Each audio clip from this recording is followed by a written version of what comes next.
Secara umum saya laporkan ini terus berjalan dan progresnya semakin baik dari hari ke hari. Artinya kalau kita bandingkan antara di awal dengan sekarang semakin baik. Kenapa?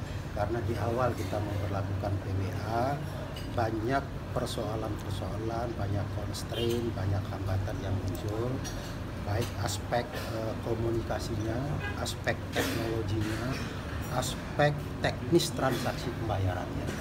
Tetapi seiring dengan berjalannya waktu, karena wisatawan juga menyampaikan komplainnya kepada kita, maka kita langsung carikan solusi.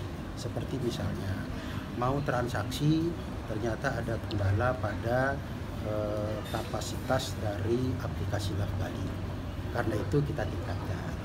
Kemudian mau transaksi ada kendala ada kendala teknis soal payment gateway.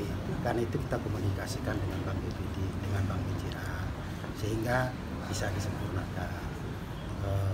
Ada kendala soal apakah siapa yang akan membantu ketika mereka alat bayarnya itu masih berupa dolar, apakah bisa dalam dolar, ya kita jelaskan pakai rupiah, dikurskan dulu dengan rupiah kita baru transfer.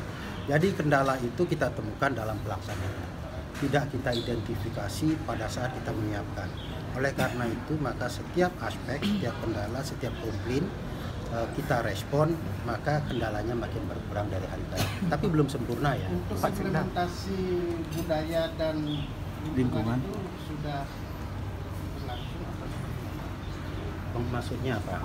Penggunaan pungutan. Gimana Pak rencananya? Ya begini, prioritasnya 2 tahun ini semua penerimaan daerah termasuk pungutan wisatawan kan masuk ke APBD. Di APBD ada pendapatan, ada belanja. Belanjanya kalau kita bicara budaya, selama ini kan APBD kita untuk budaya kan cukup besar, ya kan? Kan ada pesta kesenian Bali, ya kan?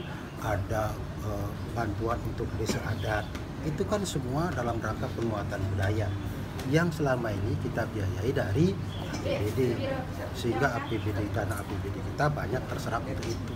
Nah, ketika kita sekarang ada PWA, maka ini kita share mengcover itu, sehingga tadinya sumber-sumber pembiayaan dari PAD yang lain tadinya digunakan untuk itu, ini kita alirkan. Untuk lingkungan juga begitu, untuk lingkungan. Nah, sekarang untuk menggunakan dana ini kan kita harus punya program dulu, ya kan? Jadi tidak bisa uang itu diterima masuk kas daerah langsung gunakan, nggak bisa, karena uang itu kan masuk ke APBD dulu menjadi pendapatan, ketika keluarnya menjadi program. Nah, sekarang Kepala Dinas Kehutanan Provinsi Bali sedang berkoordinasi, bahkan telah berkoordinasi dengan semua kabupaten kota, minta masukan program untuk lingkungan, khususnya penanganan sampah, apa saja kebutuhan teman-teman kabupaten kota. Saat ini sedang diinventarisir. Nanti masuk semua, harus masuk ke APBD. APBD yang mana? Yang terdekat adalah APBD perubahan 2024. Nanti yang lebih besar masuk ke Induk 2025. Ya, jadi begitu ya. Pak, semua pendapatan soal masuk forum sudah sejauh mana kesiapannya, Pak Sekda?